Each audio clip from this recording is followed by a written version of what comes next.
It's time for Windows Weekly. Paul Thurrott is going to be here. He's on his way back from Ignite. Mary Jo Foley's still there.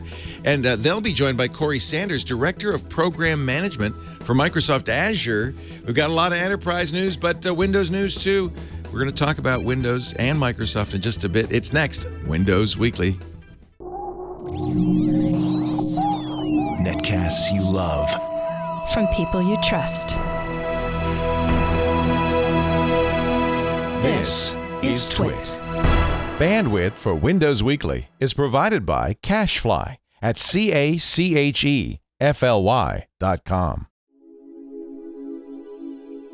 This is Windows Weekly with Paul Thurrott and Mary Jo Foley, episode 412, recorded Wednesday, May 6th, 2015.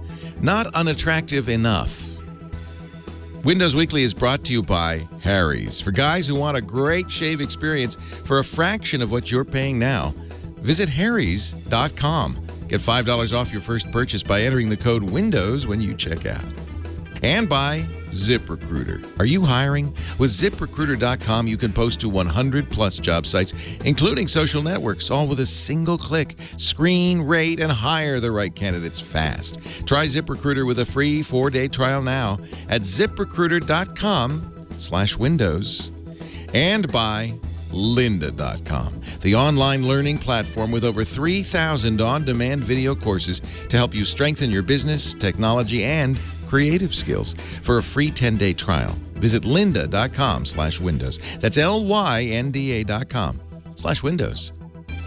It's time for Windows Weekly, the show where we cover Windows every week. See, that's the name. Microsoft, actually really more than Windows, because Microsoft is so much more than Windows these days.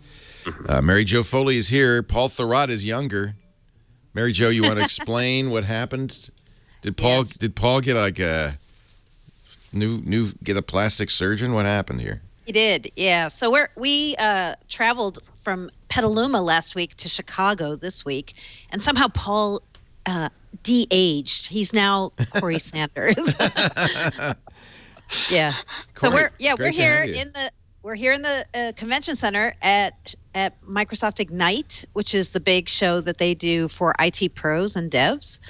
And since Paul is on his way home from Chicago, he's going to magically appear at some point in the show. Oh, cool. We've got Corey Sanders, who's the Director of Program Management with Azure, with us. He's been at Microsoft for 10 years. He's the guy who's kind of in charge of IaaS, Infrastructure as a Service at Azure. And I hear he really loves Linux. I don't know if that's just a rumor. Wow. Did you hide it for the first 8 years of your Microsoft tenure? I did. Yeah, they didn't let me out in public, and then finally I can talk to people now. So it's a new job for me. Yeah. And you work side by side with Mark Rusinovich, I gather. I do. Yeah. Actually, more often than I'd like, I think. But yeah. Well, we love Mark.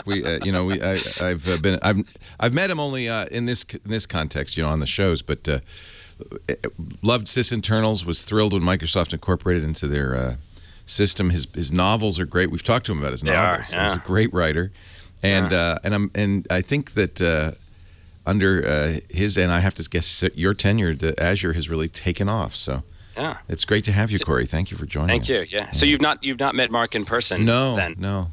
So you don't know that he's freakishly tall. That's one of his trademarks. I assumed that for some reason. I don't know why. He just seemed like a lanky kind of beanpole type with great hair. I don't know. That's right. Just in my mind, that's the picture I've painted of him.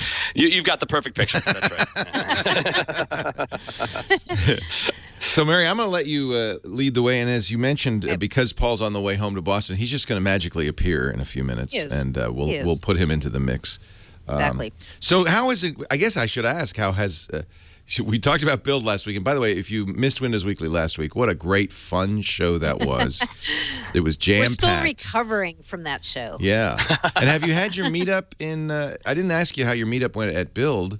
Yep. We had a great meetup at Build with lots of Windows Weekly fans, and Gabe All showed up, and Steve Guggenheimer showed up, and John Schuchuk. No, they all came in person. I know, it was awesome. That's great. Yeah, and then we had a meetup here in Chicago at Pork Chop, which is a restaurant. And we had, I'd say, like 70 people show up from Ignite on a really busy party night. They all came to our meetup here. So, yeah. You are beloved. We are. Yes. The beloved That's Paul true. Thurrott and Mary Jo Foley. Yeah, it's great. This is how beloved we are. Today I was at Ignite and a guy from Belgium tweeted to me and he said, "I brought you some beers from Belgium." And so he came and found me and he brought me one for me and something for Corey. Oh, nice. We're just keeping the drinking show going, I guess. Tell us about it. Is it good? Yeah, I have the West Mall Trappist Double. Paul would have loved this beer. Yeah. Too bad. He's on a plane. But yeah, it's really fantastic double. And one of the very few Trappist ales, so it's delicious. I love Trappist ales. But you've convinced me triples are the way to go. That's what Corey has. You have a Corey triple? Yeah. Let's get it right there. See that? A Trappist triple. Yeah. Wow. It's very good. A nice solid 8% alcohol. So by the end of the show, you ask me anything you want. It's coming out. This is our strategy. We give them alcohol. Exactly. It's very good. Yeah. Very nice. Very nice. Trappist triple sounds like some sort of golf thing. Like got a bogey, an eagle. Oh, you got a Trappist triple. I got a Trappist triple. Oh. Wow. Better luck next time. That's worse than a double bogey, I think. Indeed. Right. So we have to give the guy who brought it a shout out, Peter Bouwens from Belgium. Thank you. That was awesome of you. And Peter, we apologize for our Flemish pronunciation now and forevermore. Yes. Yeah, so we're here with 23,000 people at That's Ignite. big. Is that bigger than Build? Yes, a lot bigger than Build. Like, I think Build was close to 5,000. So this is 4 times the number of people. And it's been a madhouse because everybody's all over Chicago. There's buses coming to this huge convention center. They feed 23,000 people all at the same time here. Wow. And that's just watching that is insane. So, they've got all these different sessions going on all kinds of enterprise stuff and include also Windows 10 too. So all of these things have been really popular. The sessions are selling out. People can't get in. I think it's a success, except for maybe some of the logistics. But otherwise, it's a big, it's bringing together all of the Microsoft conferences that used to be separate. So it brings together the SharePoint conference and the Exchange conference and MMS, and then, of course, Tech Ed. So all of that is converged now into this one big show called Ignite. So Build is for developers and Ignite is for everybody else. Exactly. That's right. Yeah. Mm-hmm. Yep. Yeah, so we've heard a lot of enterprise news. I was just going to go through it super quick and then dig in with Corey on some of the Azure stuff because I think the Azure stuff was really key here. Yeah. So we heard this week at the show about the next version of Windows Server 2016 and System Center 2016, and Microsoft made new tech previews of both of those available as of this week, which is great. Also a new preview of Office 2016 for the desktop. So if you're running Windows Desktop, Windows 7, 8, or 10, you can try out this new public preview of the desktop version of Office that's out. And Sway, which we've talked a lot about on Windows Weekly, is now going to be added to Office 365. I'm a big Sway fan, I have to say. I've done a few Sways. You've been the best Sway ambassador, those great Sways from Vietnam. They were amazing. Yeah. Yep. So that's coming to Office 365, we found out. Oh, good. We learned a lot of people coming into the show were afraid that SharePoint and Exchange on premises were dead. But at the show here, we heard about SharePoint Server 2016 and Exchange Server 2016, neither of which is dead. They're both coming this year. Actually, SharePoint next year, Exchange later this year. SQL Server, we heard there's a new version coming next year called SQL Server 2016 that adds in some of the R analytics capabilities that Microsoft has now because they bought Revolution Analytics. And so all of that was in this giant day one keynote and more. Then we're going to talk about the Azure news because Corey is really good at explaining Azure in ways that are understandable to mortals. Setting the bar for you there. I know. I feel like I need to drink less now. That's, Too late. I know. I've gone down a path now. Yeah, there's no going back. Yeah. So I thought for the Windows Weekly audience, it would be good to talk about, first off, Microsoft's goal with Azure. It's to be the back end for all mobile services, like wherever you are, iOS, Android, Windows Phone, Windows tablets. I mean, could you talk a little more about that? Like, what's the thinking there, right? Hold on. This might be a good time to take a break. Oh, okay. And then that's exactly what we'll talk about when we come back. Okay. Great. But okay. I had to say, I just noticed that Corey, maybe you jumped out of bed. You haven't shaved yet today. Yeah, no. This is the look. I call it the open source beard. Open source beard. This is half of my team works on Linux, and they're required to grow beards. So you're halfway there. That's got right, it. exactly, I got it. yeah, exactly. See, I wanted to do an ad for our Harry's shave kit and send you one, and I thought you'd love these. These are so good. But if you don't need it, I can keep it. I may need it for half because I still work the Windows side as well. So I think I need when you're hanging out with the Windows team. That's right. Before you go in, yeah, exactly. Shave half your face. Go to harrys.com is a really great place to get an amazing deal. Harry's kind of did the thing right. They said, how would we make, if we were going to make a great razor and a great blade, what would we do? And they did some investigation before they started. And in the data-driven startup world, this is the kind of thing you do. You don't just launch a company. You crunch the numbers, and they found out that there are 2 factories in the whole world that make the best razor blades. They're both in Germany, of course. I don't know why I said of course, but the best knives are all from Solingen. Yeah, I mean they bought the factory in Germany, and they make the blades, and that means that they can produce them and sell them direct to you at a much lower cost. But they can also make sure that the blades are designed to their specifications for performance, for sharpness. The steel they use is the very finest. It's really kind of cool. They own the entire process. And it means they can sell their blades to you at half the cost of the drugstore blades. But it all starts with this right here, the Harry's kit. Let me show you my Harry's kit. And this is a great deal. This is the Truman. $15. I'm going to tell you how you can get it for less. It includes your great Harry's razor handle, 3 of the Harry's blades. The Truman is a way to try, I think, just to get a sense of what Harry's can be for you.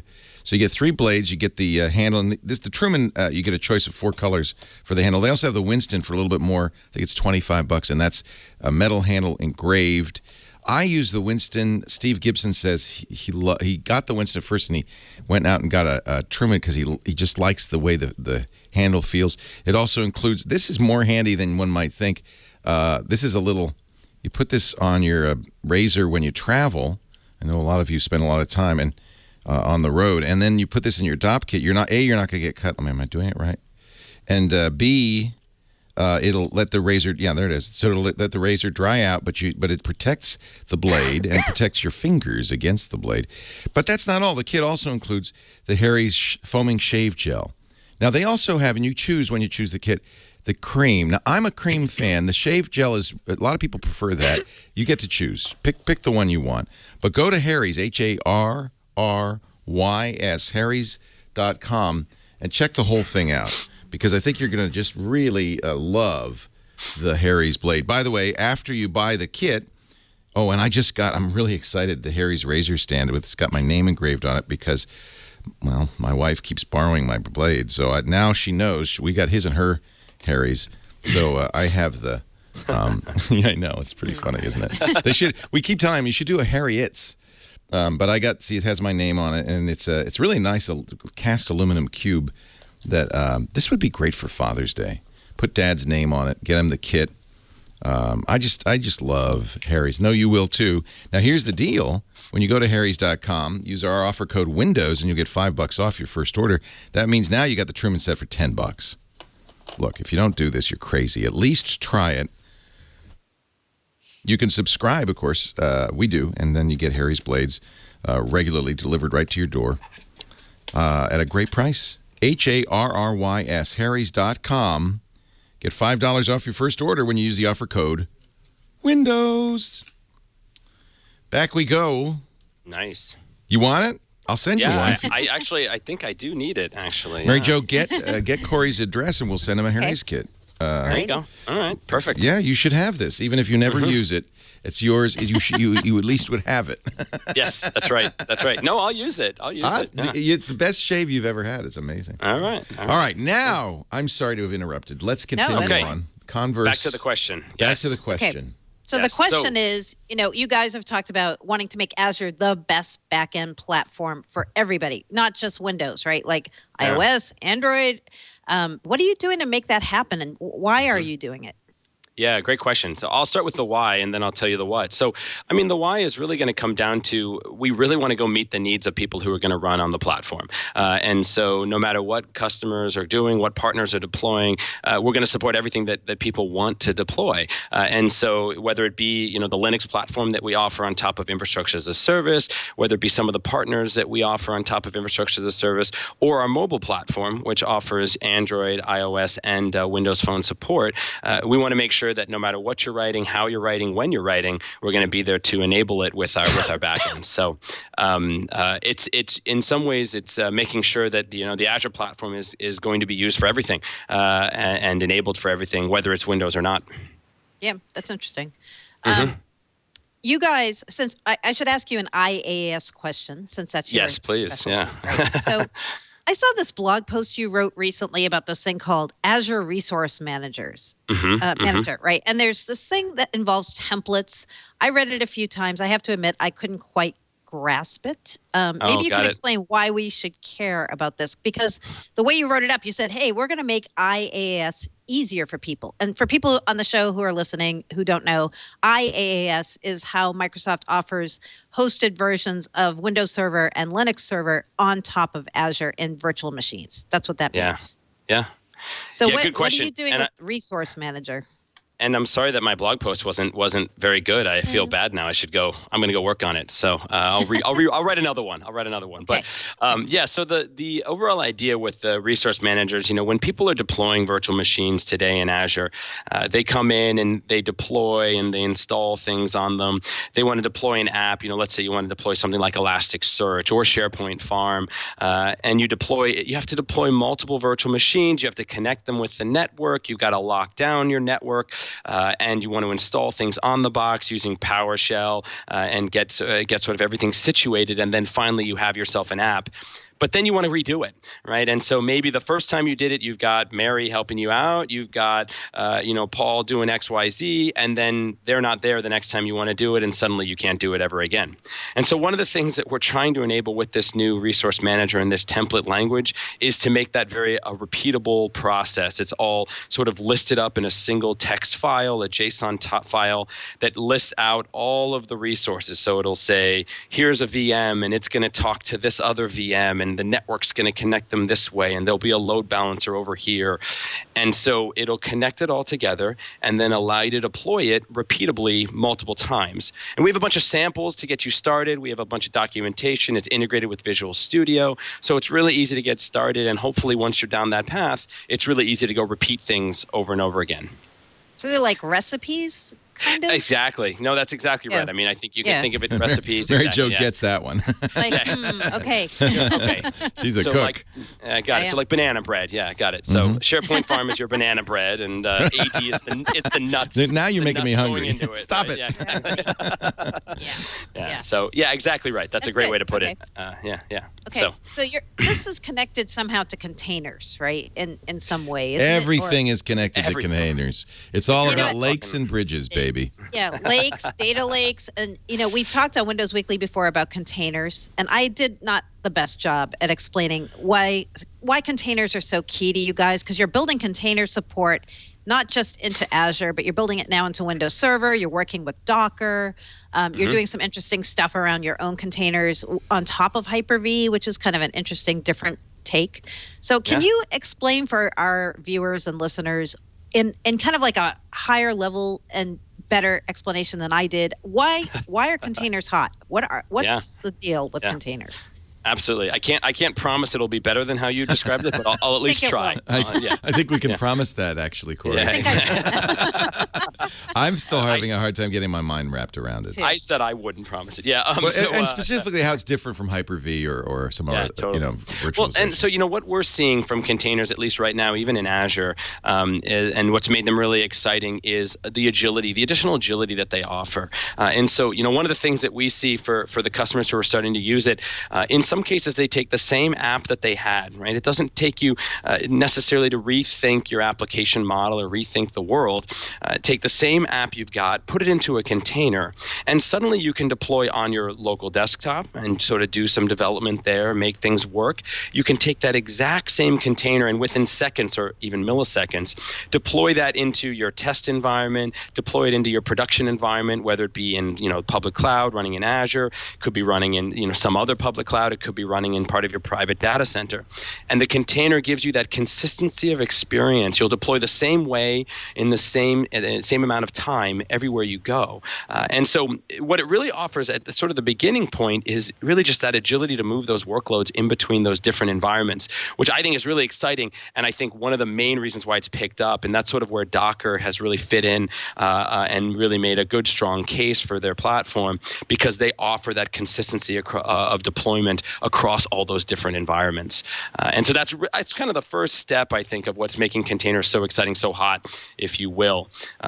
It fits into our platform in a few ways. Like you mentioned, it does fit in as, we have a Windows Server container, which we demoed this week, which enables sort of a very similar sort of very fast deployment, very, very quick to get onto the box and go. And then we have the Hyper-V container, which is something that we haven't yet shown, which will take advantage of some of the sort of deeper virtualization stack. We won't have the shared kernel, we won't have shared memory when it comes to the Hyper-V containers, and so we'll give you a little bit more isolation when you're deploying. But again, that promise of being able to deploy anywhere and quickly will still hold up. So you can deploy the same container as a Windows Server container or as a Hyper-V container. It's really a deploy time decision that's going to make that really exciting, and so that promise of agility will always be there. Did that help a little bit, or was it still a little bit convoluted? I think we're getting there. That was the nice way of saying it wasn't good. No, I totally get it, and that's from the point of view of why you'd want to use it. Yeah. And I think one of the biggest sessions here at Ignite was that container session he's talking about, where it was Mark Rusinovich on the stage with Jeffrey Snover, who's a we're not distinguished alone. engineer. Everybody wants to understand. That room, how many people? Like 5,000 people were in that session. It was insane. Yeah. Everybody wanted to know about containers, and everybody also wanted to know about Nano server, which is Jeffrey Snover's thing, right? So that is Jeffrey's thing. Yeah. Yeah. So when Microsoft talks about containers and Windows Server, they also are talking now about this new thing that you're going to be having in Windows Server 2016. It's a new way of deploying Windows Server with a GUI-less, very stripped down environment that they call Nano Server, right? Can you talk a bit more about that? Like, why does that matter to people who are trying to do cloud and on-prem stuff? Good question. Jeffrey actually doesn't let us talk about that. No, just kidding. So when we look at Nano Server, it actually, the original concept around Nano Server and the work that they did started in Azure. It was some work that we had done with them on sort of how do we make the host much smaller, much thinner, right, much smaller surface area. And so I think it's running at like 1/20th the size of the server core.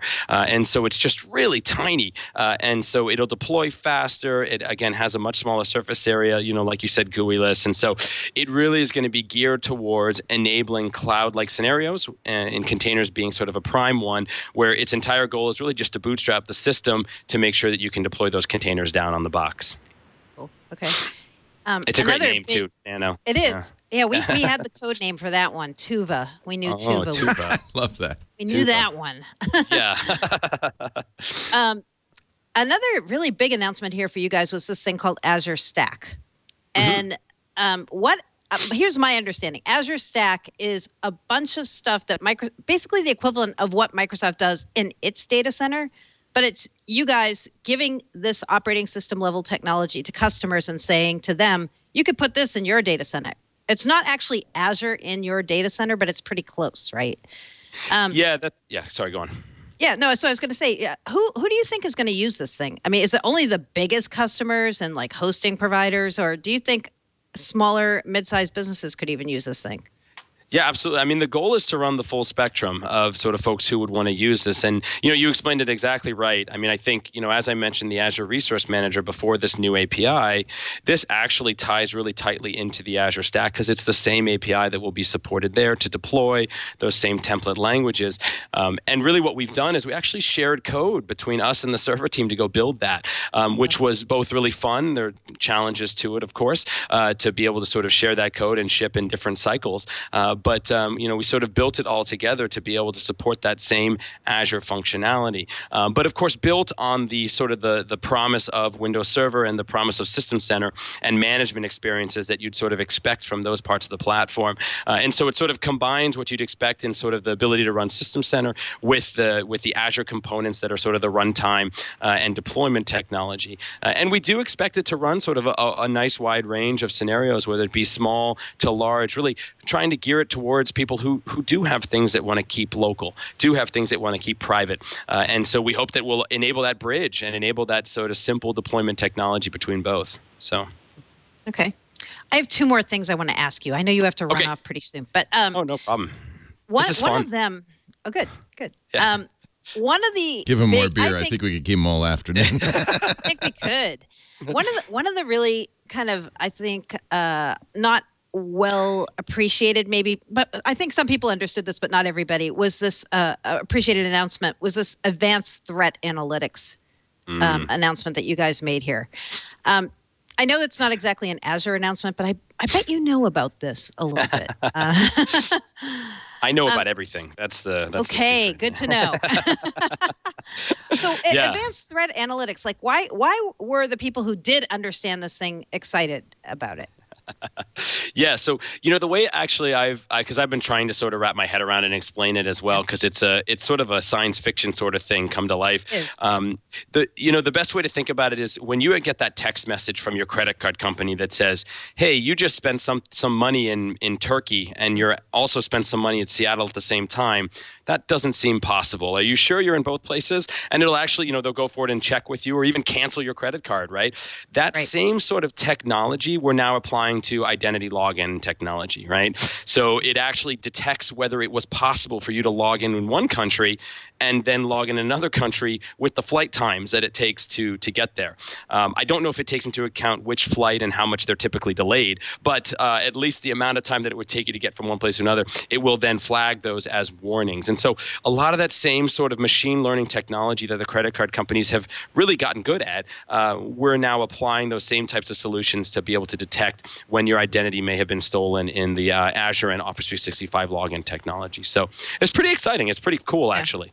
Yeah. So do you have to be an Azure Active Directory customer to take advantage of this, right? That's right. So it's tied in the Azure Active Directory, which is, the login authentication for both Azure and Office 365. Yeah, right. Yeah. Right. I think that could be really interesting. People who are kind of grokking it when you guys were explaining it were like, wow, can you imagine this? It's like going to really help us thwart a lot of cyber attacks in our organizations, right? Yeah.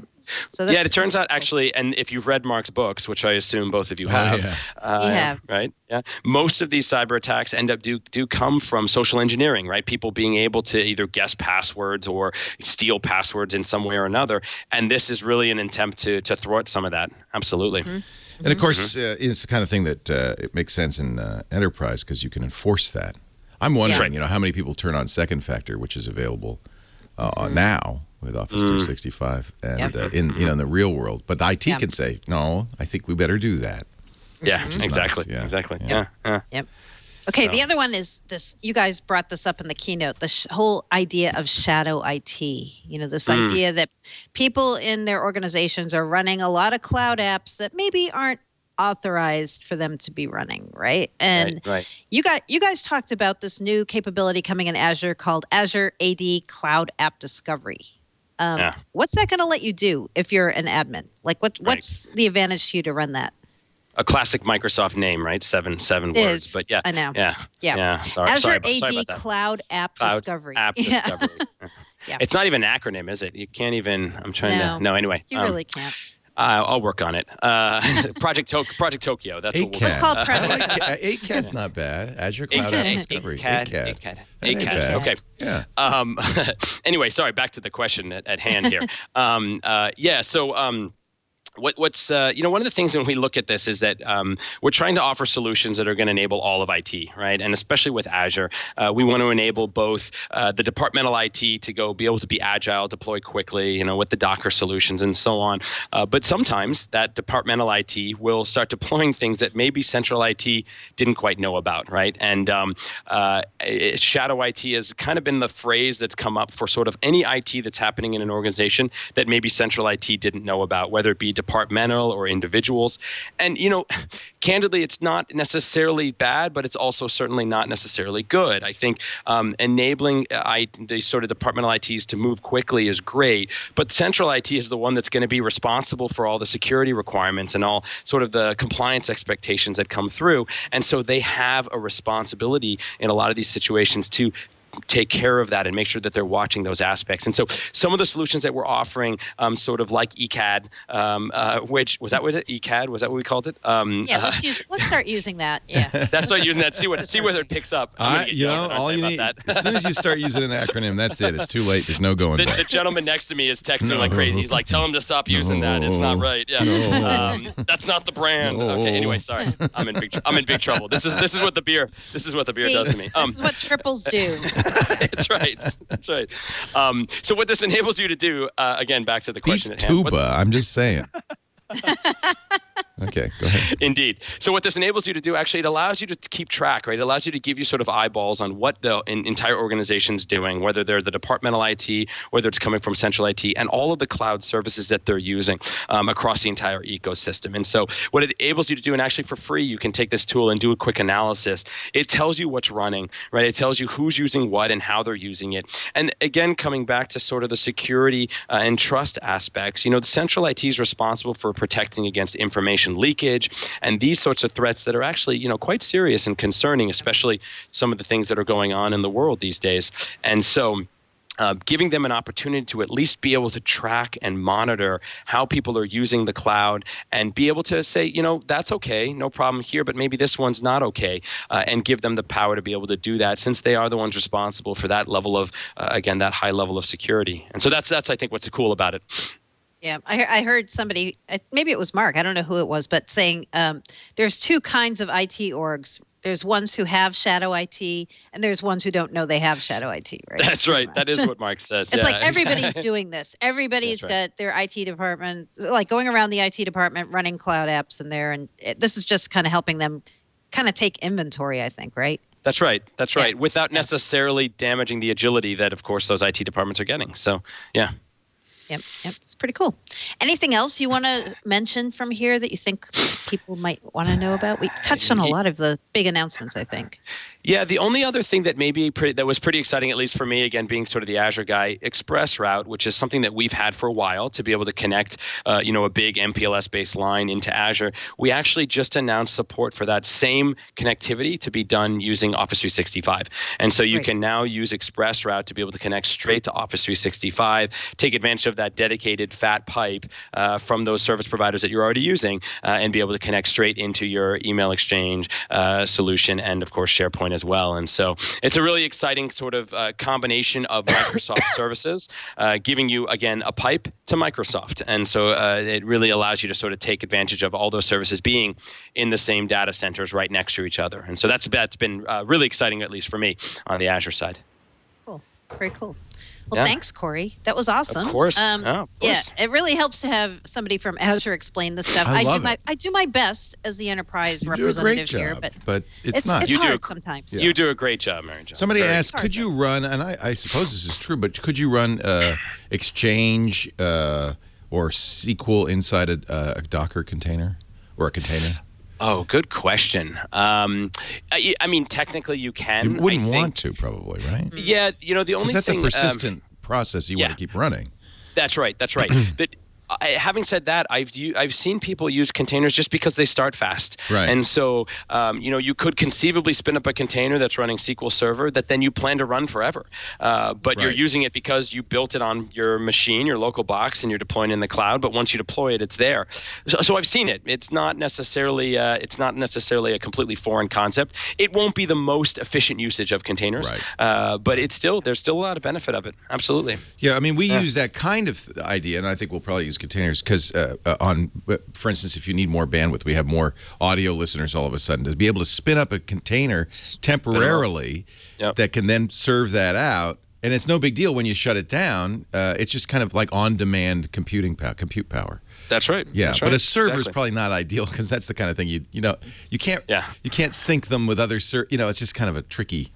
There's thing less to of the do. fast scaling that's Right. required. Yeah, absolutely. Right. Yeah. Corey, it's great to have you. Thank you. Yeah, this has been a lot of fun. I realize I talk a lot with my hands. I hope it hasn't been No, distracting. and it's good because they left room above your head so that you'd have I keep room. looking at the screen and I'm like, oh, I feel like I'm using one of those It's good. virtualization platforms. No, we like. Yeah, right. yeah, exactly. We like that. We like that a lot. Come back soon and give my regards to Mark. I will. Yeah, I'll definitely. I'll pat his hair for you. Yeah. I feel like pat his hair. That's nice. Yeah, there you go. Pet the bunny. Yeah. I feel like, so we're going to take a break. I think Paul's here. I feel like he might be here. I see something that looks oddly like his lap. Well, that's pleasant. Just a pleasant view. There he is. Oh, yay. Luckily, he had pants. Crotch cam. Anyway, we're going to take a break. Thank you. We'll let Corey go. Thank you, Corey. Take the beer with you, Thank you, please, guys. by all Absolutely. means. Yep.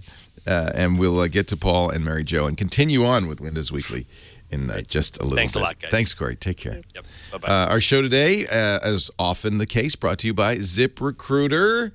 This is actually a good time to do a ZipRecruiter ad because I think we were talking a lot about enterprise stuff, and it's, if you're the person in the enterprise who needs to hire people, or if you're a small business owner like me, you do it yourself, you got to know about ZipRecruiter because this saves you so much time, so much effort.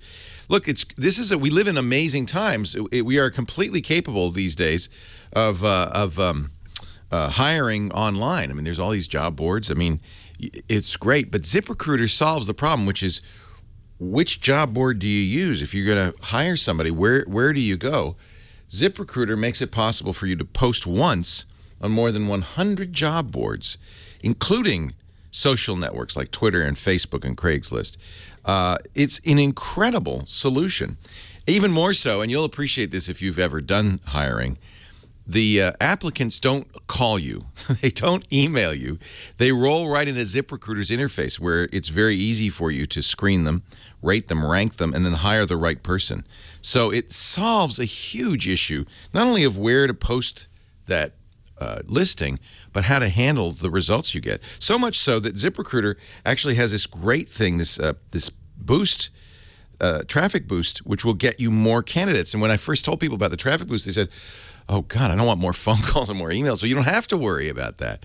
The more you get, the better, thanks to ZipRecruiter's really great interface. Post once. Within 24 hours, your candidates will roll into their easy-to-use interface. More than 400,000 companies use ZipRecruiter, including Twit. And you could try it now. Get this, for free. 4 days free. And you might say 4 days? No, believe me, 4 days, you're going to get hundreds and hundreds of applicants. Get that perfect candidate before they go to somebody else. Go to ZipRecruiter.com/Windows. Great support to nice people. I really like it, and I think you will too. ZipRecruiter.com/Windows for your 4-day free trial right now. ZipRecruiter.com/Windows. Paul Thurrott, welcome back. Good to have you. Thank you. Did I miss anything fun? No. You did. You missed containers and Nano server. Oh, my and God. Did you not miss anything fun? Shadow Corey IT. seemed like a good guy, but that was... Corey's great. Love Corey. Guys, come on. You guys have done almost whole shows on Xbox. I Let know. us It's have some only enterprise fair. love. I tell you, the people who are interested in this stuff were getting great material. So, Yeah. So, and did you go home early, Paul? How come you're home already? Because I need to go to Vegas tomorrow so I can drive Oh, my car. God. Jiminy Christmas. It's all good, Leo. I don't know how you do it. I don't either. This was going to be Poorly. the bad month. This was going to be the month from hell. Yep. Yep. All right. Well, welcome back, Paul. Mary Jo, still. How long are you going to stay in Chicago? I'm leaving tonight. Yep. Okay. Chicago's a great city, though. You guys had fun there, Yes. and I mean, isn't that? I mean, I just love it. Yeah. It's been really fun. It's just when you have 23,000 people here for a conference, you have to factor in a logistics were lot of tough. time to get around. Yeah. Chicago's fantastic. I would have loved to have seen Chicago, but mostly it was. We did some fun stuff. We had some meetups, and it is frustrating though to get to a city like Chicago where there's great music and great food. And I heard a lot of good stories about food and drink, and then sites. Yeah. That's kind of can be frustrating. I hear we might be here again cabs. next year for this. Are they going to do Ignite in Chicago twice now? They haven't announced that, but I think we might be back next year. You know, we had Jason Calacanis on Twit on Sunday. We kind of had a little reunion. Yeah, and I love Jason, and I was really glad to get him on. And because he is an investor and he runs a launch conference, so he's in touch with startups and stuff. He had an interesting insight. He said, actually, now that we've heard the news since, it all makes sense. He said Satya Nadella loves San Francisco. It's one of the reasons they kept doing things in San Francisco. And he says there's another reason. He's taking a lot of meetings in the area. So, listen, I think it's important to make 5,000 people move around according to his beck and call. So it's okay. But you have to think that this now this Salesforce news, maybe now what Jason said on Sunday, because that hadn't come out yet. Is this any more real than it was before? Because I had heard that there was nothing imminent here. We're going to talk about that. We've got it in our notes. All right, we'll save it. Hey, while we're just fumfering around, can you unplug and replug, Paul? Because we're getting that popping thing. You know, that electronic on you. And I don't know if it's your interface or... It's not me, right? No, it's Paul. Okay. Isn't that funny? Paul's home. I know. You're on the road. Yeah. I think it's like Paul just dropped the microphone. Yeah. Do I need to do something? You need to unplug and replug your interface or something because it's. Oh, I'm sorry. I thought you were talking to someone else. I'm talking to you, my friend. Can you unplug? I'm not sure. What do you mean? Well, your headset or whatever it is that you're using. No, not your. You're using a microphone, right? The microphone's connected to the head bone. The head bone's connected to the thigh bone. The thigh bone's connected to a USB audio interface. If you could holy cow! Whoops. Undo it and then redo it. Bang. Yeah. How's that? Better. Is it really? Yeah. Yeah, it's less. It's a known thing. Yep. Okay. I thought you meant Alex. I know. No. You have a small. Usually, when you say jump, I say how high. No.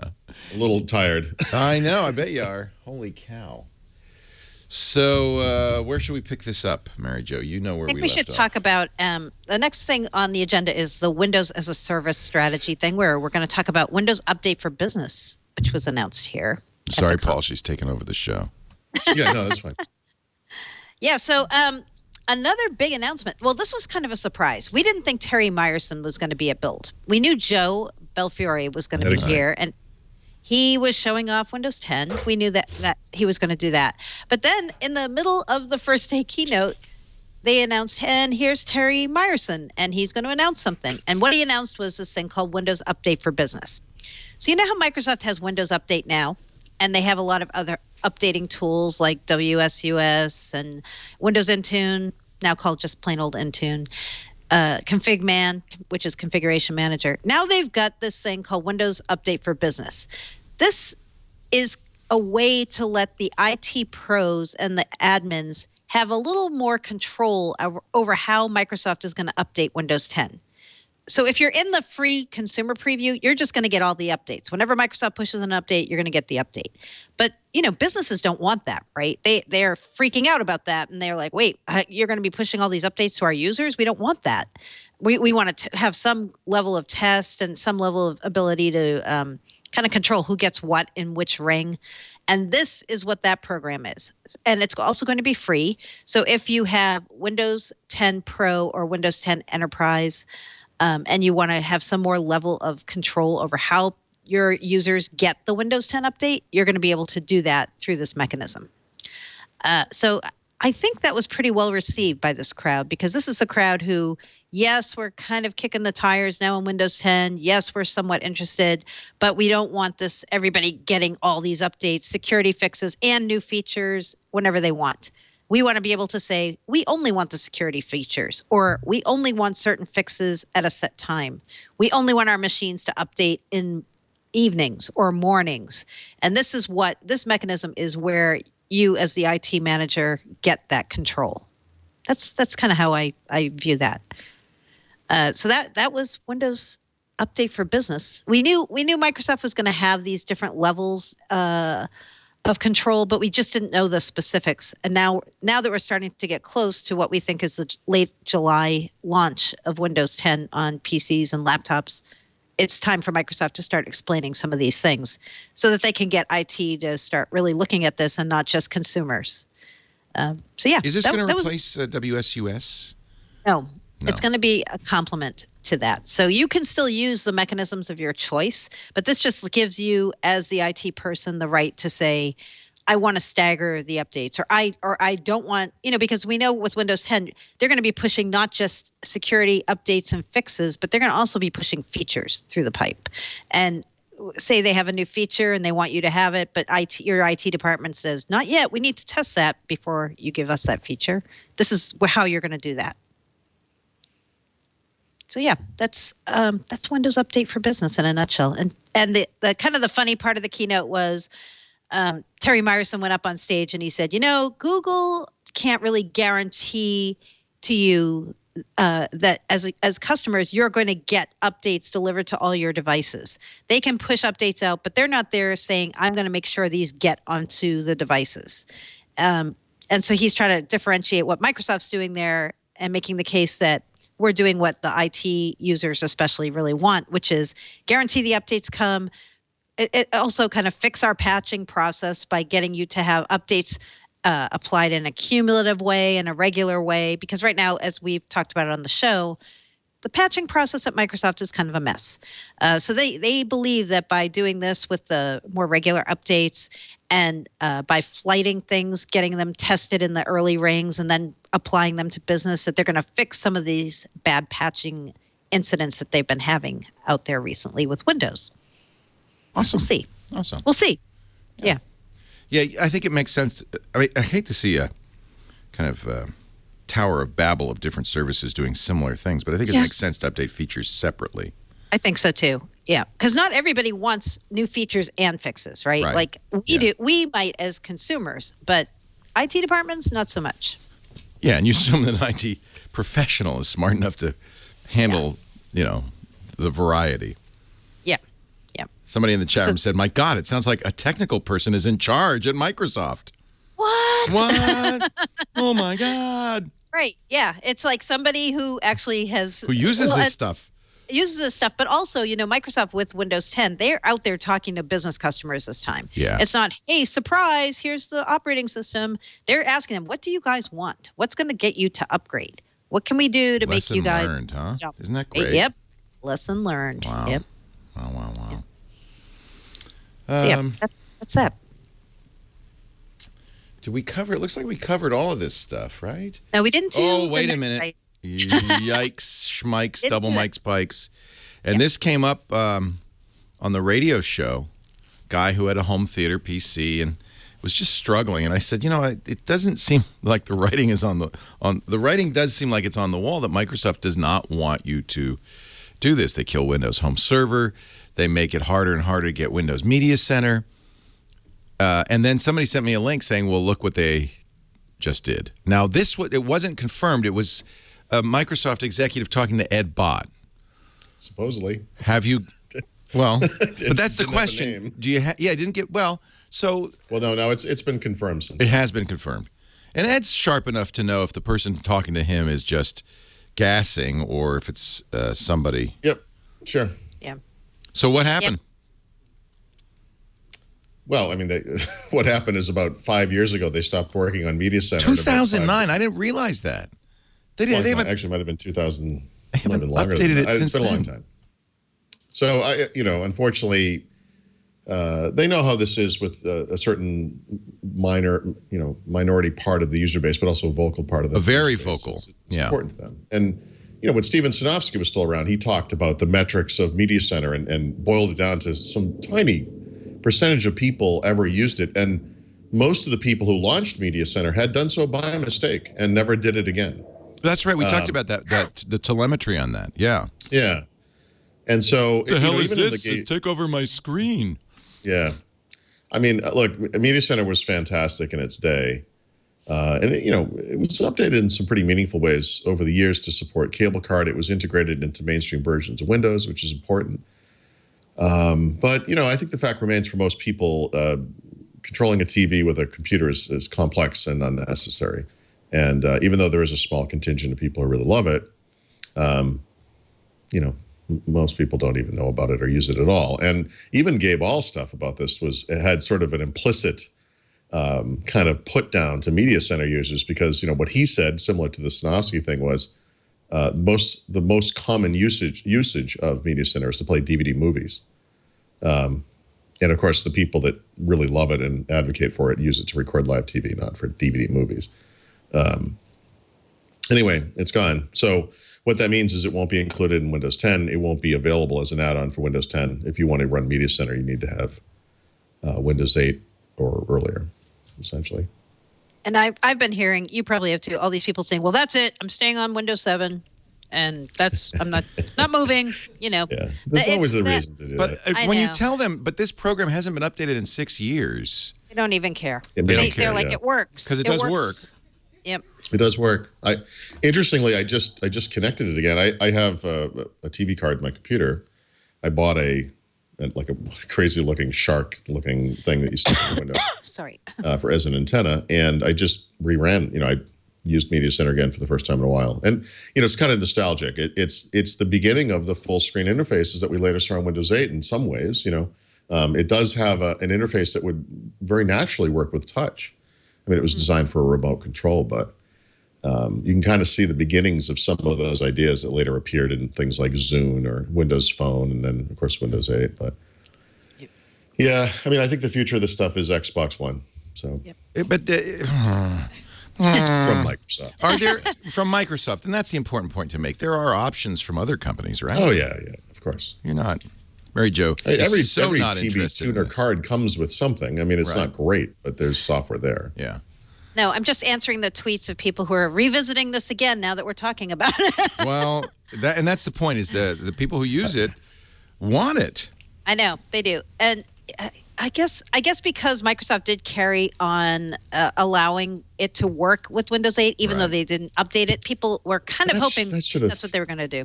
That should have sent a message, right? Well, they make it this add-on pack. It was like, it was just the way they positioned it. It was sort of like a glorified DVD pack. You had to pay for it, right? You couldn't just get it for free. You had to have Windows 8 Pro or 8 Pro, whatever. Mm-hmm. And so if you didn't have that, you had to upgrade to that first, and that cost $100. They really made it. I thought they, Yeah, they made it not attractive, but people kept using not it. Unattractive enough. Yeah, I guess honestly, not. I got to say, the problem is it's probably just going to disappear.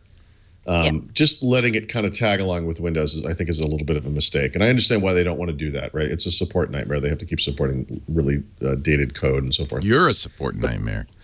And I'm also really dated code. But what I'd like to see them do is put it out there in the world. Put it on some open source repository and let people have at it and let them improve it. That's a great idea. It's too bad they don't do that. What you would probably find is that it's a disaster of, you got to remember, this thing dates back to 2002. Right. So the original version was based on Windows XP. It probably has all kinds of problems.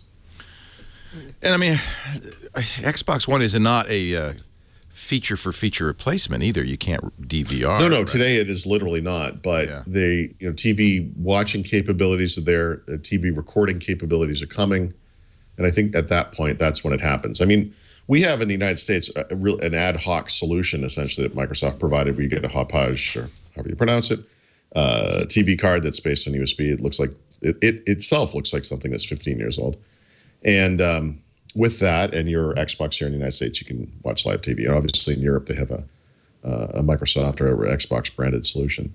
But they're going to bring a Microsoft solution here to the United States as well. And presumably, or hopefully at that time, we get the full experience, so TV recording and all that stuff. And I think that kind of satisfies the need. I mean, the Xbox One is certainly a powerful PC type device, and so it should be able to handle that. And it also helps justify the difference in price between, say, an Xbox One and a Roku or an Apple TV or whatever you might use otherwise to just access online services. There's a mosquito in my office. That's all right. There's smoke in mine. So I got like 18 engineers going, I don't know. It's like, it's just like kind it smells like it's burning. But, yeah, keep talking, Leo. You'll be fine. Couldn't be a... You know what? Somebody lit a match on the roof. That's all. Sure, that's all. There's just something burning on the roof. Nothing to worry about. I mean, heat goes up, right? Yeah, So- exactly. Dynamite goes down, so I'd check for dynamite, but heat goes up. That's what we told our neighbor. Our neighbor came over and said, would you mind clearing those dead trees and branches that are at the top of your property? I said, I believe that fire goes uphill, so we're fine. Neighbors are the best, Leo. I love them.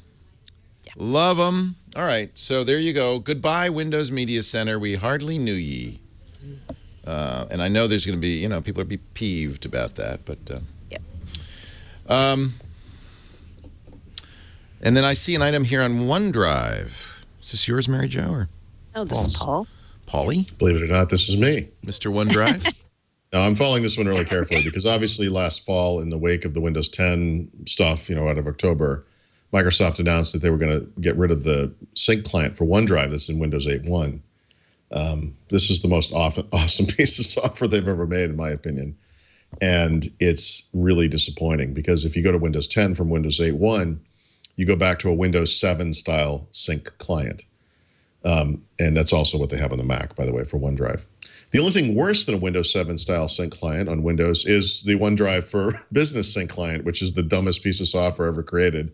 And basically what this thing does is let you sync all of your OneDrive for Business storage to your PC or none of it. There's no selective sync at all. And so you can either have dumb or dumber, these are the two choices. So going forward, what they're going to do is create a unified client that handles both. They're already doing this on the mobile side. So if you get OneDrive for iOS or for, I think, Windows Phone as well now, or Android, you get a OneDrive app. You don't have two apps, and you can access both of your accounts from the same place, personal and business. And the intention is to do that on the Windows desktop, and also, by the way, on the Mac desktop as well. And so they're going to base it on the OneDrive for consumer experience. You'll have two entries if you have both accounts. You'll be able to access both through File Explorer. It will have the same type of, unfortunately, it is selective sync like from Windows 7, where you have to pick the folders and you can only see that kind of stuff. But the thing that they did at the show is really lay out what they were going to do and when. And there's more to this announcement than what I'm talking about, because I'm really focused specifically on the desktop sync client. But in tandem with this, there's also going to be a Windows Universal app for Windows 10. There's going to be a big update to the web interface for OneDrive for Business, which is huge. And it will make it look more like the OneDrive interface. No shocker there. So there's a bunch of other stuff going on. But over time, we're going to get some of that stuff that they took out of the, from the 8.1 sync client. And we're going to gain other things. For example, the ability to see files that are shared with you, which is a big complaint in both sync clients today, that you can't see that kind of stuff. And so this stuff is all happening over the year. And Windows 10 will ship kind of as we see it now with just OneDrive for consumers. But I think in the third quarter of this year, they're going to ship a preview version that will support OneDrive for Business and OneDrive for consumers, Mac and PC, desktop. And then in the fourth quarter, they're going to ship the final version. And that will be the, that unified client. And it was they actually had a couple sessions, but the one I was able to watch on video laid out the schedule, all of the features they're going to put out, not just the stuff I'm talking about, and then some stuff that's going to come after that as well. And they have a plan for what they call offline files, which is essentially the ability to view in a read-only view files that are only in the cloud. So if you don't sync them to the desktop, you can still kind of see them. Sorry. You're right. Is there fire in your office now? No, I don't know about you. I am so hoarse from talking so much over the past 2 weeks. I'm losing my voice. Yeah. Sure. Throat coat, not beer. Throat coat. Beer will dry Beer is helping. Beer is helping. The alcohol dries your tissues but I'm also No, you need whiskey, Mary Jo. That burns everything right off your throat. Yeah. No, I'm having water, a lot of water. Yeah, water. That's a good idea. Sorry, guys. Warm water is good. Spit warm water. I thought it was Leo, actually. It's okay. No, I'm fine. We found out that the source of the flame was a bagel that somebody had burned in the kitchen. As it would be. I need to destroy this insect. It's really bothering Go ahead. me. Anyway, it's this kind of slowly bobbing around in my vision. Anyway, that's most of it on OneDrive. So, I know that there are a lot of complaints out there, and the people who use OneDrive on the Windows desktop in particular. I think the mobile clients are pretty good already, but this unified engine is a big deal. The sync engine, I should say, because honestly, the back-end services are, in fact, never going to be the same. But from the user's perspective, they'll look and work the same, and I think that's the important bit. And you'll be able to see both personal and work files at the same time, or side by side anyway, which I also think is kind of a cool thing. The replacement for the placeholder thing, you think is the offline, right? Yeah, so there's a little bit of conjecture here because they specifically mention offline files with mobile clients, meaning iOS and Android at first, and then with the universal app on Windows 10, which is everything, phone, tablet, PC. They never say it for the desktop sync client, but I have to think that's the next logical step, and that would be past the end of the year. But at the very least, if you're on Windows 10, you'll have the desktop sync like we have it now, sort of, but for both services. And then you can run the universal app if you want to see files that are available offline. You'll have to be online to see them, right? Right. Because they're in the cloud. Yeah. Yep. That makes sense, though. It makes sense. The system I'd like to see is something I'd like to think of as placeholders, where you see the files, when you're offline or online. I mean, yeah. Yeah. It was so good. It still is so good if you have Windows 8.1. Yeah. Okay. Okay. Surface 3. I'm getting questions, a lot of questions. In fact, somebody said, should I get a Surface 3 or Surface 3 Pro? It goes on sale get both. Microsoft's doing a trade-in, not a lot, though, for the Surface RT. What they said, up to 300, something like that. No, it's not even. It's up to 150. Oh, not a lot of money for that. You're almost better. I honestly, at this time, those tablets really don't go for much more on Gazelle or whatever, but I would look. I'd go to Amazon and go to Gazelle, sell it on eBay. I'd try it around, because the difference between these other services and just going to Microsoft is that you get money or a gift card for that service.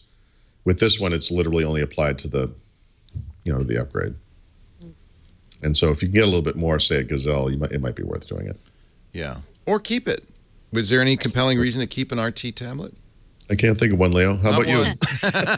Not one. I still have mine. The problem with the RT tablet, like we brought up before, is you're not going to get Windows 10 on that thing. You're going to get some subset of features at some time, and we don't know when, and we don't know which features. So if you're waiting for the big update to it, you're not going to get a big update.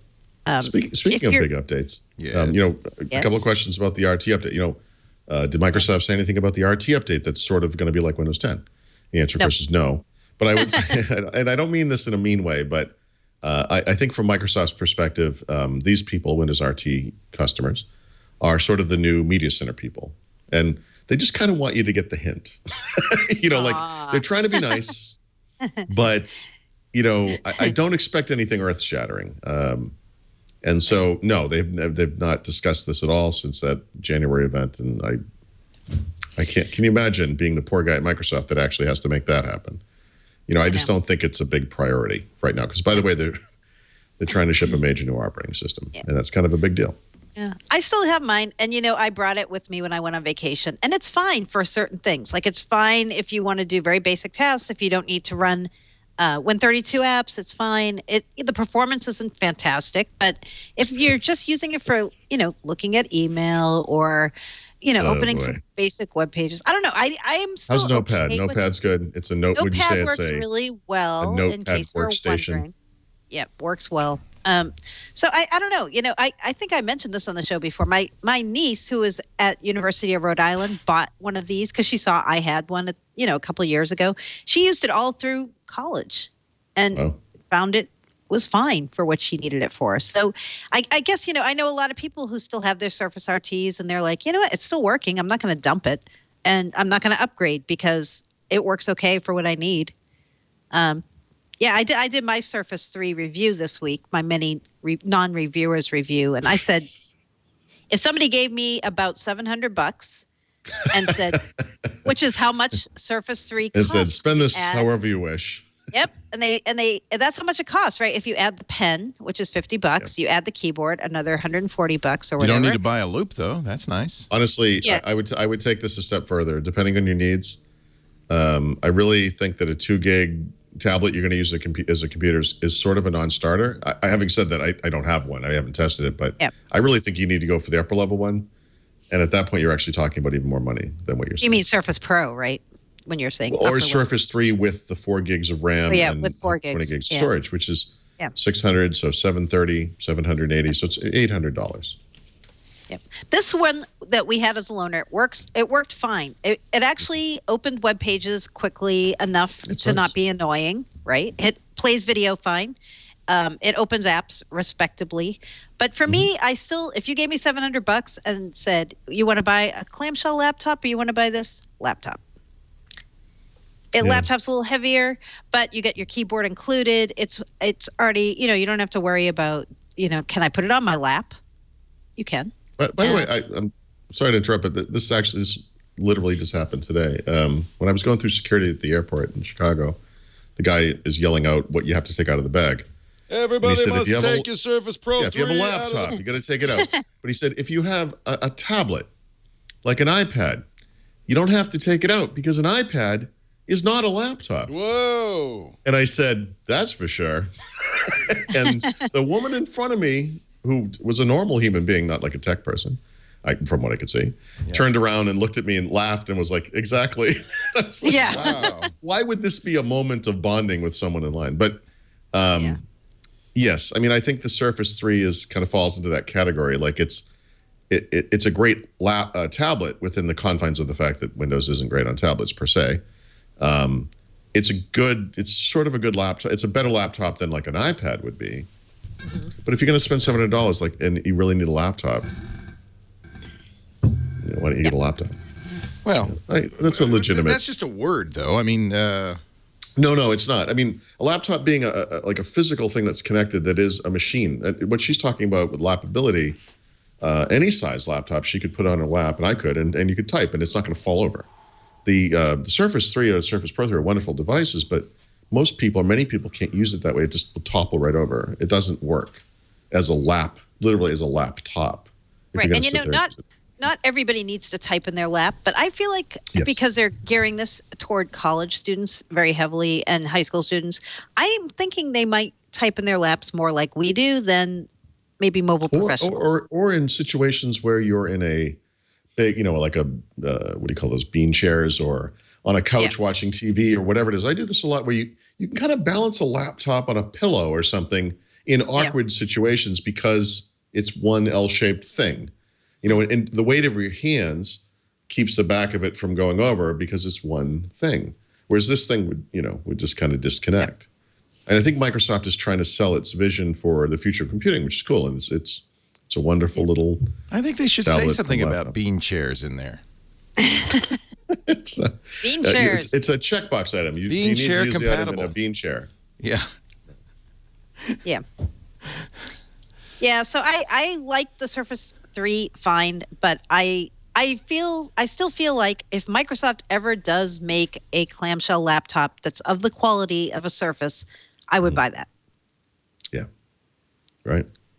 I like the quality. The quality of the screen or of the whole build, thing, the build itself, right? The device. I love the kickstand. But you prefer a laptop. You'd like a keyboard attached. I do. I just find it. It would be a better keyboard. I mean, let's face it. The type keyboard can't have. I mean, I've never tried it, but it can't have much travel. It's a little cramped. It's not a bad keyboard, but when you kind of, I forget what they call it, when you push it up against the screen so that it's at a slight angle with the magnets, it bounces when you type. It's a little bouncy. It's also a little, it's you're kind of in here. It's small. Yeah. If you don't type a lot like we do, it's probably great. It's like answer a couple emails, type in a couple URLs. But when you're sitting there typing, you start feeling like bounce. Bounce. For a writer, it probably isn't the perfect. Right. I experimented with using a Bluetooth keyboard with my Surface Pro for this reason. Yeah. It still has some weird compromises. But plus it's this thing where it has two parts. It's like yeah. It's not the same. Not the same. Yeah. I want it to be the same. Is this the same? No, I don't want it. Yeah. Anything else to say? I mean, no, it's available in a lot of Surface 3 is great for what it's it a is. nice machine. It is a nice machine. A nice machine. I'm not saying it's bad. I'm just saying I do think.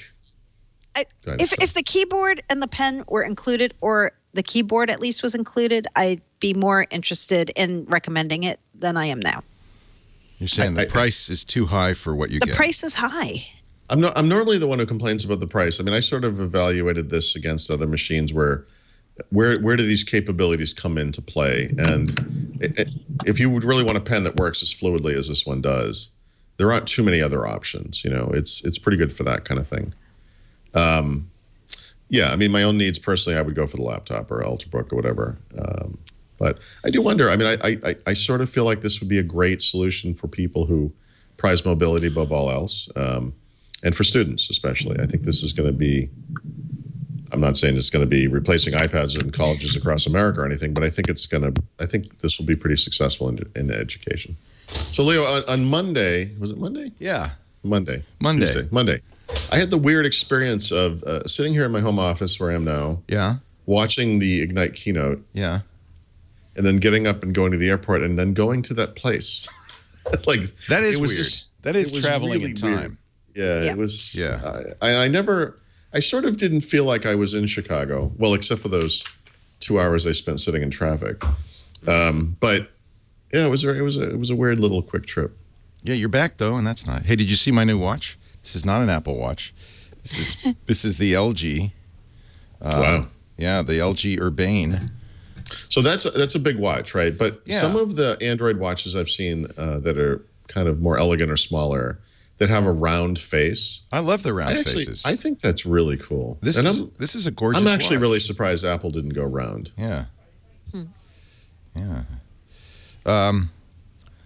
To dim the screen, press it with your. So these are just like this is like swipe left to install system update downloaded. Oh, nice. It's Android. Yep. System update time. Yep. Well, I just got it out of the box. Downloaded. Okay. All right. Sorry about that. Let us continue. I should probably. So what is something. Ignite? What, are we doing that? Welcome back. We did that already. Yeah. Oh, I see. We did that part. Yes, more than enough. What is Ignite? So let's do the Salesforce thing. So, Yeah. so do you feel like this is credible, or now Microsoft says, yeah, we're interested, but we haven't talked to them. We're just researching. We're doing our due diligence. Okay, let's talk about this story. This is a Bloomberg story, Bloomberg Business Week story. The headline on the story is Microsoft is said to evaluate a possible bid for Salesforce. You start reading the story. Yeah. By the way, I'm sorry to interrupt. How many qualifiers are in that headline? Is said I know. to. You don't see that a lot in headlines. Is said there are to. 2 qualifiers in that headline. Possible. That's is said amazing. To, is possible. Is This said isn't to. Dina, is it? This is even better. Okay. In the middle of the story, Microsoft is not in talks with Salesforce, and no deal is imminent. What? Okay. So it's a non-story story. That's awesome. I mean, the thing this story is trying to say is if somebody else bids on Salesforce, which is known to be for sale. It is in play, right? I mean, it's not. It's in play. Yeah. And Microsoft decides the company that's about to buy them is not a friend. Maybe Microsoft would look into buying them. I mean, every time something is for sale, Microsoft does due diligence They've and got looks enough at it. staff. They could probably say, hey, could you just check into this? Exactly. So I would say, based on what that Bloomberg story says, Microsoft's not right now even bidding or in the bidding and there's nothing imminent. So this story just went crazy. Everybody's like, oh, Microsoft's about to buy Salesforce. Right. That's not what that story says. Okay. So it says you wouldn't even need a source to write that story, frankly. You wouldn't. You could say Microsoft, of course, is looking into this because Salesforce is in play. Right. Yeah. Do you think, though, there is a little fire for this smoke? So there's a couple things to think about here, right? So would it make sense for Microsoft to buy Salesforce? It would be a very expensive buy for them. They do CRM already. They have CRM already. Do they have CRM that is as full-featured and popular as Salesforce? Not as popular. Okay. Salesforce is dominant. Right. And Microsoft lately, in the past year, since Nadella's been there, has been doing a lot of deals with Salesforce. They're doing all kinds of connectors for the Salesforce cloud to Excel and Office 365 with Salesforce. So there's a lot of synergies between them, and they're working together much closer than they used to when Steve Ballmer was the CEO. Yeah. So there's stuff there. But I don't know. I guess I'm wondering, what value would Microsoft get from buying them? They don't run on Azure, so you'd have to, I guess, somehow undo all the stuff in their data centers and bring them over to Azure, I would think, or somehow combine the data centers of Salesforce with Microsoft's data centers. I have no idea how hard that would be, but I would think it's not trivial. So you'd get the customer base. You'd have a company with very, very different culture from Microsoft, who you're trying to combine in with Microsoft. I don't know. I think it's a big set of things to overcome. But if Google's bidding on them or Oracle's bidding on them, maybe Microsoft would be like, you know what? It's going to hurt us more if either of those companies get it. So let's get it. There might be as a pure defensive play.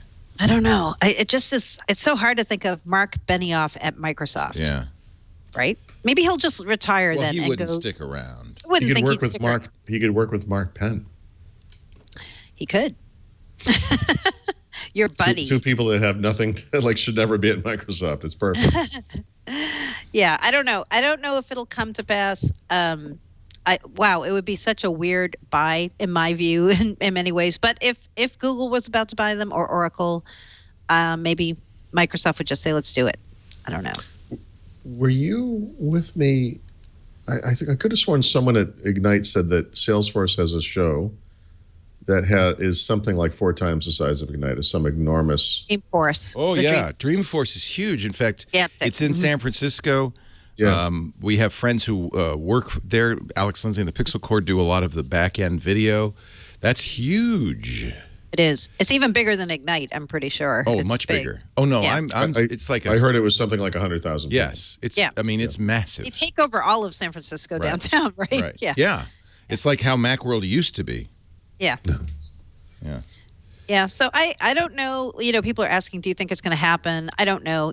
But Benioff was at Build. He was in row 1 at Build, sitting there watching the keynotes. Interesting.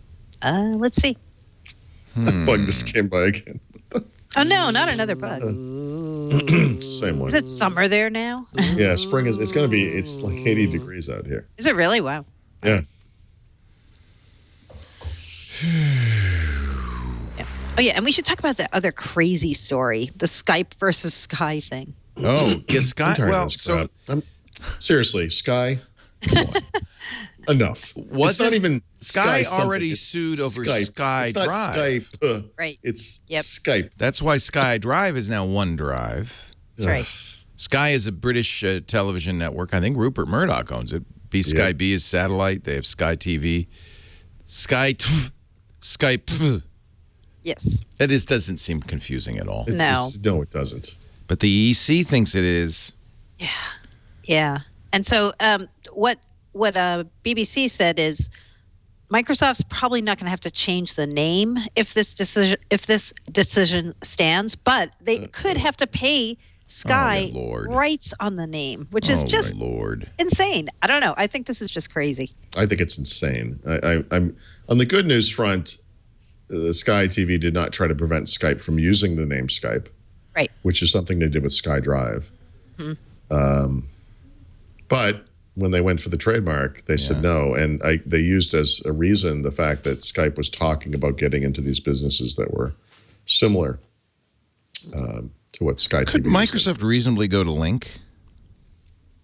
Well, they just went away from Link. They literally just rebranded everything. Well, that's the timing, right?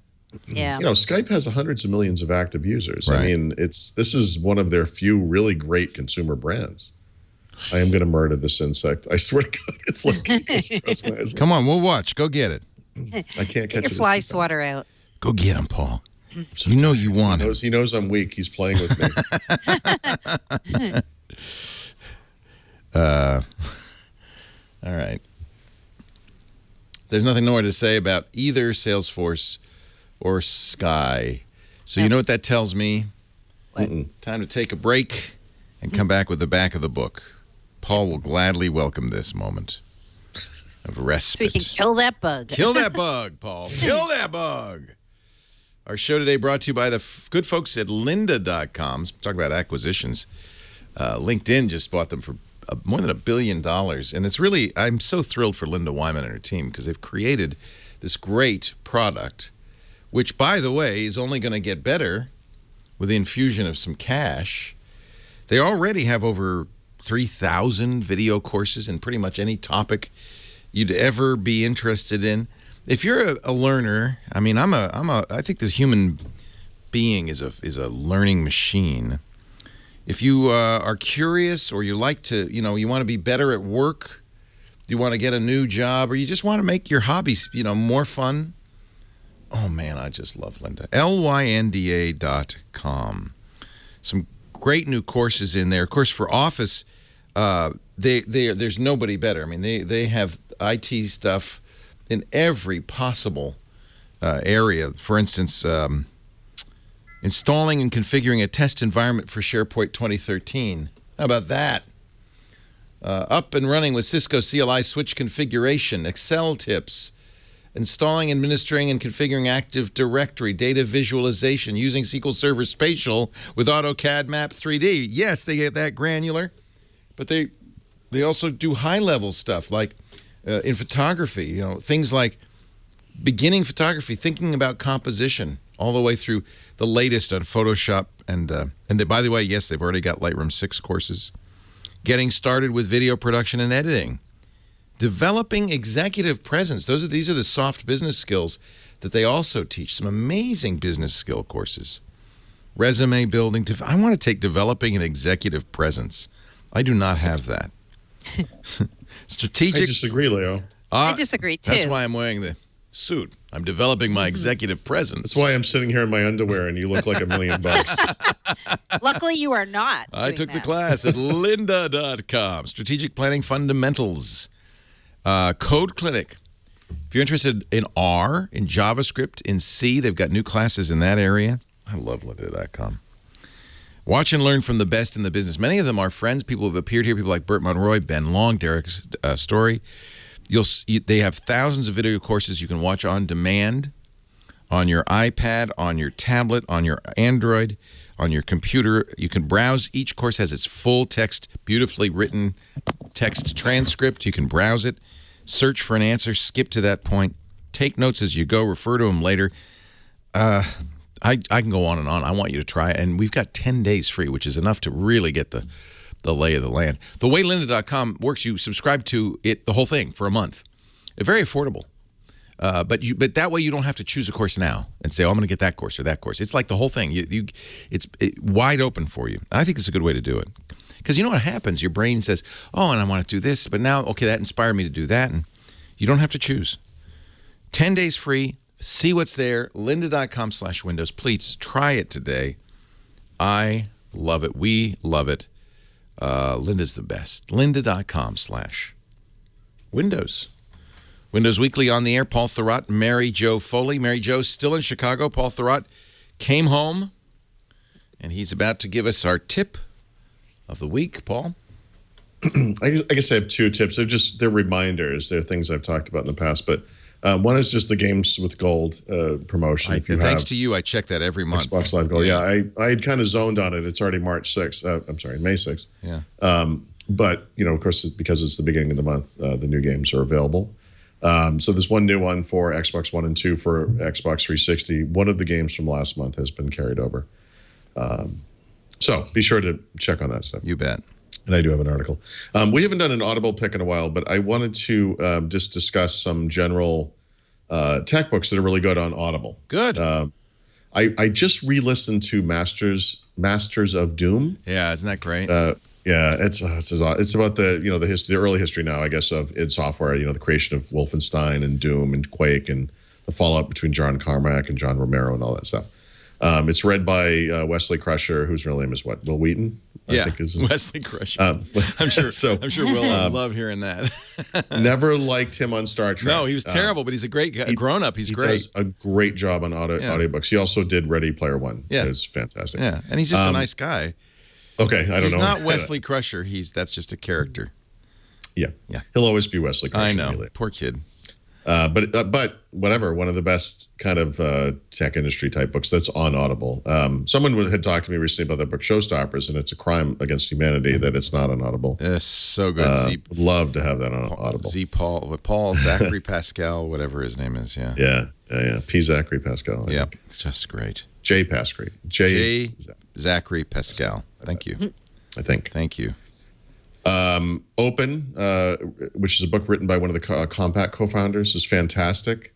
The Steve Jobs biography, the official one, I happen to like better than the newer one, but because it talks a lot about the products. And so if you just want to, and what I do with that book is I go back and just listen to the chapter about iPhone or the chapter about iPad or the chapter about whatever product. I love it for that reason. And if you're interested in how those things came together, which I think a lot of people would be, it's just a great one, and it's one I've listened to parts of again many, many times. So there are lots of great. I listen to a lot of Stephen King stuff and everything, but what I'm really hoping to see going forward is some good books about what's happening now. Recent Apple stuff, I guess we do have a little bit of that. Recent Google stuff, recent Microsoft stuff. I'd love to see someone write a rise and fall and possible rise again of Microsoft type thing, but we don't have as many options. No, I'm not doing that.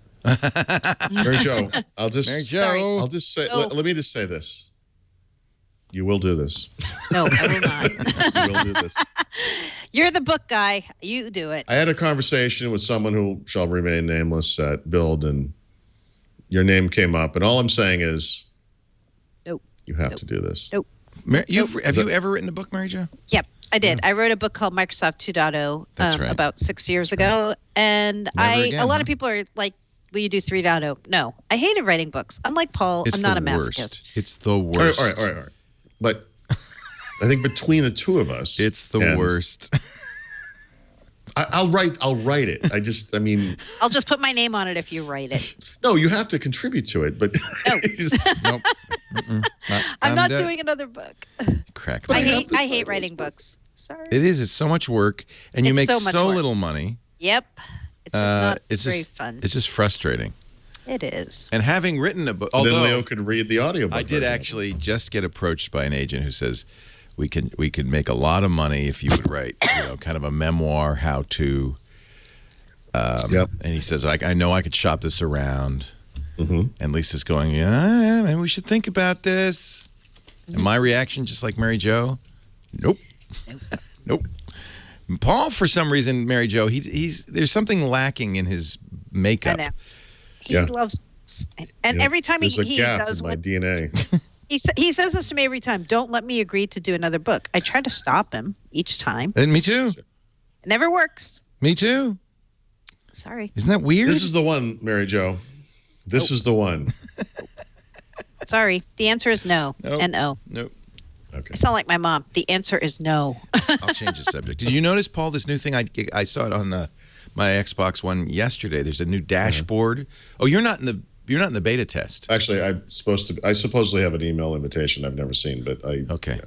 But I was in and then I was out, and I'm supposedly back. I've been in for all along, and it's great, except that you get a lot more downloads than you already get. Yeah. But this new dashboard looks great. It's and Larry Herb, Major Nelson, introduces it with a nice video, and it looks like it's some nice features. And most importantly, it makes it very easy to see what's new and navigate around and stuff. So I think that was smart. And Mary Jo, I know you saw this because I just saw you retweeted it. But did you see the ActiveX and VB script is dead thing? And we knew that though, didn't we? Yeah. Well, I just never saw it stated so. Yeah. plainly. Now it's plain. Yeah. Microsoft's now saying, just like with Media Center, they're saying finally, definitively, ActiveX is not supported in the new Edge browser, which was formerly known as Spartan. We didn't think it was. So many things in my life, but I distinctly remember thinking that ActiveX was the single greatest thing I'd ever heard of. I remember, me too. And then lightweight comm objects that run on the web. Yeah. But if you think about it, it was a terrible idea. Not now, though. Not now. No, it's too risky. Yep. Oh, well. All right. So anyway, after Mary Jo and I write our book, what I'm going to move on to is the software pick. I mentioned this last week. In fact, I should mention both games. There are Sorry. 2 really cool games available now for Windows Phone that were on other platforms first, I believe. Certainly one of them was. But they're both cool because they're so visually different than basically everything else that's out there. One is Monument Valley, which is the one I know was available elsewhere first. The other one is called Hitman Go. I'm not particularly interested in either type of game per se personally, but I recognize how kind of artistic and excellent they look. Hitman Go looks like it is made out of little 3D dioramas, essentially. It's just it's a turn-based, strategy game. It's kind of amazing looking. And then Monument Valley is a MC Escher looking, pastel puzzle game that's sort of Elo Milo-esque, but just gorgeous looking. And it's for all the doom and gloom around Windows Phone, and apps kind of disappearing from the marketplace in some cases, this has been a pretty good year for games, especially. We've seen some good stuff this year. So you should drown your sorrows in Monument Valley. And we're going to see more because of this new policy, right? Universal apps. Yeah. I hope so. Mary Jo Foley has an enterprise pick of the week. I do. I stole Paul's pick, I think, one of them.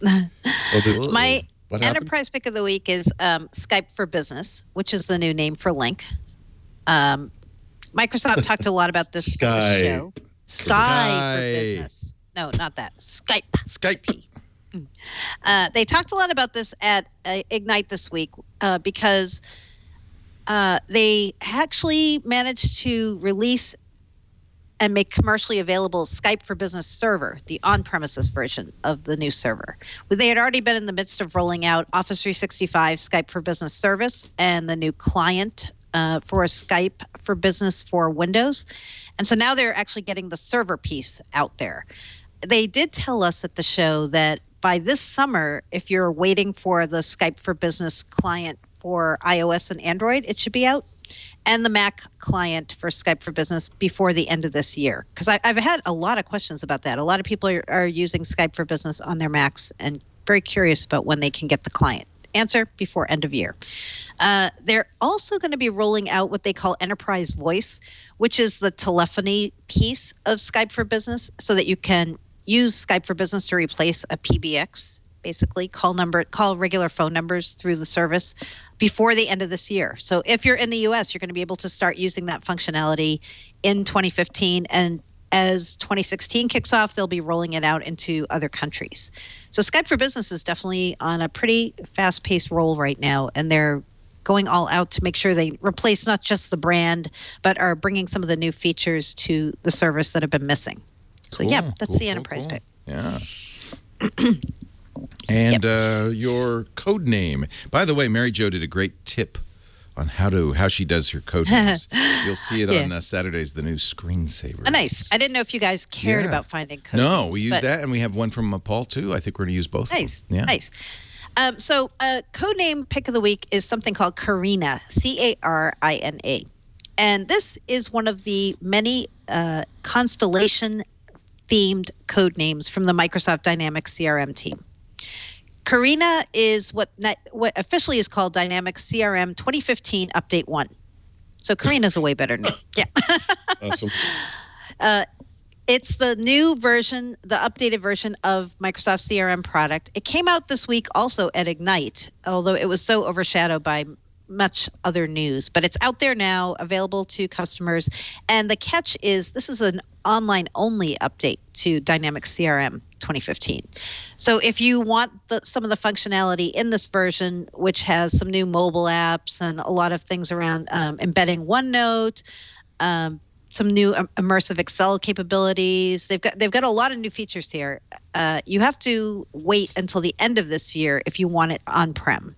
But if you're using CRM online in the cloud, you can get this update now. So that's the codename pick of the week. All right. And we got to have some beer.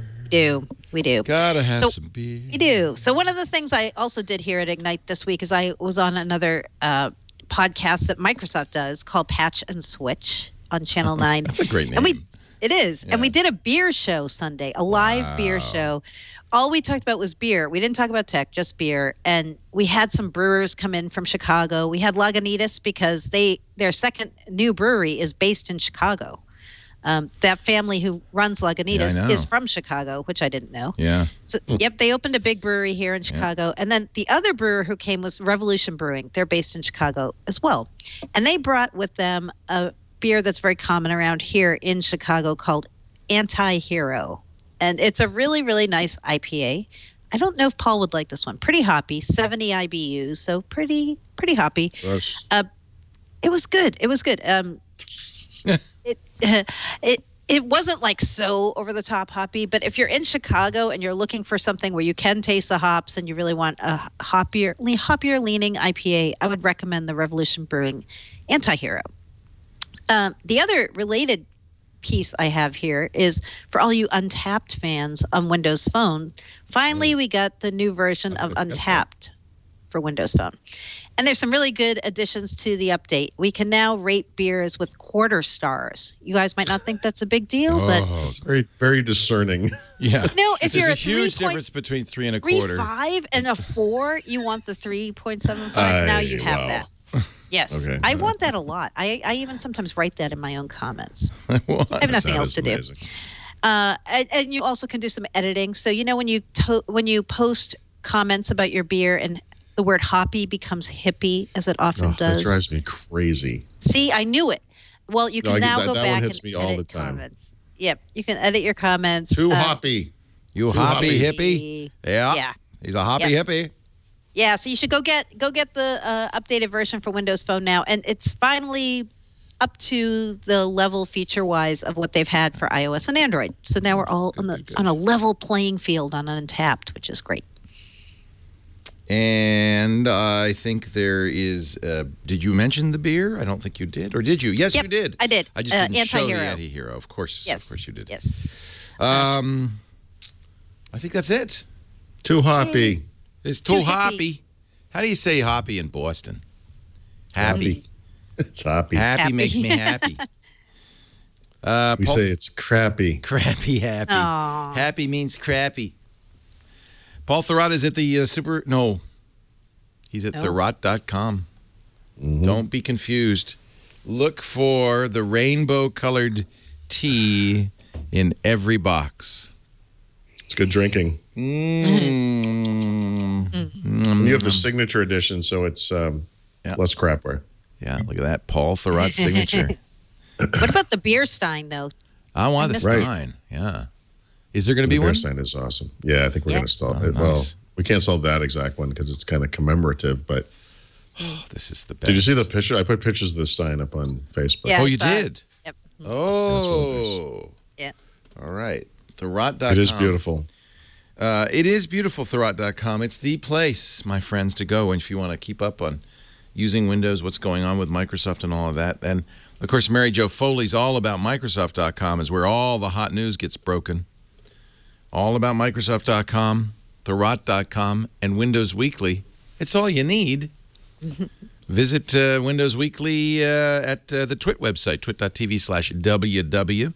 You can watch us live every Wednesday, 11 a.m. Pacific, 2 p.m. Eastern, 1800 UTC at live.twit.tv. On-demand shows are always available after the fact on twit.tv/WW or wherever you get your podcasts, iTunes or Xbox Music or the great apps. Dimitri Lealin was here. We mentioned this last week on the show. He came to our live event. It was so good to meet him. He wrote one of the amazing Windows Phone I can't believe you hadn't met him before. I know. That was weird. Yeah. Anyway, I was glad to meet him now because he did a great job, and Wasn't he's a announced criticism. he's going to do No, his. no. I'm just surprised. Well, he works at Microsoft. I wasn't sure, so he's on the tools team. He works on Visual Studio, which is Right. So he said, and this blew me away. He's going to do a XAML version. He's going to use our API. We're giving him the keys to the apiary login and all that. So he's going to use our API, which should make it an amazing app. I didn't know this, but when he wrote the Windows Phone version, he actually created a SQL Server database and created his own API. So it is API driven from his like own SQL Azure or something, isn't it? Like he kind of scraped SQL Azure. Yeah, he scraped our RSS feed, maybe the web. Anyway, this will be easier for him now. We've got a nice RESTful interface that he can query, and he's going to make it open source. So it'll be a great example application. I think, we're going to get Craig Mullaney to do an iOS version. Maybe we'll get that to be open source as well. So people can see implementations so that they can use it themselves. Sure. And then it will. So that means it'll work when Windows 10 comes out on Windows 10, Windows Phone 10, and when they finally apply it to Xbox on Xbox One, which I've been dying to have an Xbox interface so you could watch on the big screen at home. That's really cool. I can't wait till I can say Xbox, play Windows Weekly. Leo, I don't want to get you too excited, but I'm going to throw this out there. Yeah. There's a guide in Xbox. Yeah. Potentially, your shows could show up in the guide as they are live, alongside TV shows and stuff. Dimitri. Just a possibility. Oh, that would be. We would then. That's all I ever. I don't want to jump the gun or whatever. All I ever wanted was parody with quote real TV.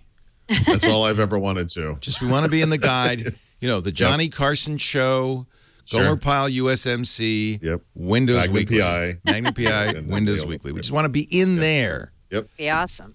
Oh. Then I can retire. Then I will take off the suit and stop. Hang it up. Put your sweater on. Put my change sweater your shoes, back on. It's play a with a beautiful little day train that goes in the Windows hood. A beautiful day. So, Polly, Mary Jo, it's been great working with you. Have a wonderful day, and we'll see you next time. You've been a great neighbor, Leo. You've been a great neighbor on Windows Weekly. Bye, neighbor.